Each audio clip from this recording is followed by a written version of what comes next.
The following is a presentation of the Eagles Sports Network. Alongside Carson-Newman baseball coach Tom Griffin, I'm Michael Watching for the Eagles Sports Network as the Eagles get a 16-2 win over Shorter. And, Coach, after Sunday, your guys certainly could have had that lead into this game after what happened. Instead, it's a role reversal. You guys score 14 unanswered runs at one point in this game. What do you think of your team's mentality to bounce back? I thought it's what we expected of our guys because of the type of people they are first. And I think when you see them play with the class and the integrity, whether they winning or losing, says a lot about the type of people they are. Whether it's their walk-up music or the music being played in the stadium, you know what I'm saying? Yep.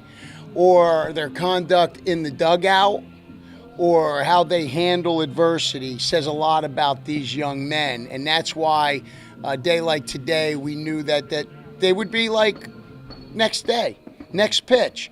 We talked about, from the weekend, why we can say, why did this happen? Instead of what we're saying is, all right, what are we going to learn from it? Because it's just like what God gives us every day in life. There's going to be reasons we say why instead of, all right, there's a reason this has happened to us. What are we going to do about it? What are we going to learn from it?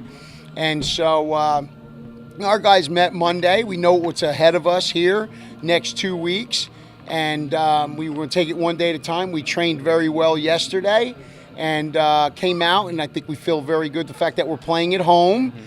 And we got a lot of pitchers in. Guys who maybe struggled on the weekend did a very good job here today, and that's very encouraging to see.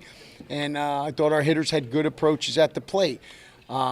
So, yeah, we thought they'd come back like this, to be honest with you. You mentioned that pitching staff.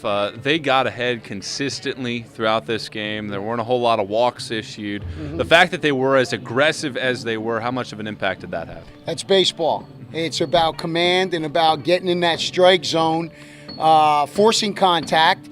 And Greg did a good job today. Greg was very efficient back there, and I thought he worked very well with all those pitchers. When they were getting out of their zone, he got them back in pretty well, and I think utilized the umpire to the best of their ability as well. Because the umpire's giving you certain things, you got to be able to have the command to get to that spot. And I thought Greg did a good job with that, and you're right. The command was much better for these guys, and their confidence looked much better. You were able to play a lot of position players in this game as well. Were you proud of the fact that there wasn't a huge drop-off between your regular guys and some of the guys that you brought in there late? No question. I think they are prepared to come in, and, it's like late in the game. We our part of what we talk about is we're going to sprint to first base, and guys do that. And the energy in the dugout, whether we're up by 10 or down by 10, it stays the same. When they're out there, they're talking and communicating with each other. So, no, that's what we trained for, and that's what we expected them, no matter what the score is. We're not playing against the scoreboard. We're competing against the baseball. And, again, I'm just proud of our guys and our staff and the way these guys carry themselves on and off the field and what they do in the dugout and how they act. The character and the integrity they bring, I'm more proud of than anything else they're going to do statistically, because that's going to go much farther than what happens here with the score. Coach, appreciate the time, and we'll talk to you again in a couple days. Thank you very much, Michael. He's Carson-Newman baseball coach Tom Griffin. I'm Michael Watching for the Eagles Sports Network.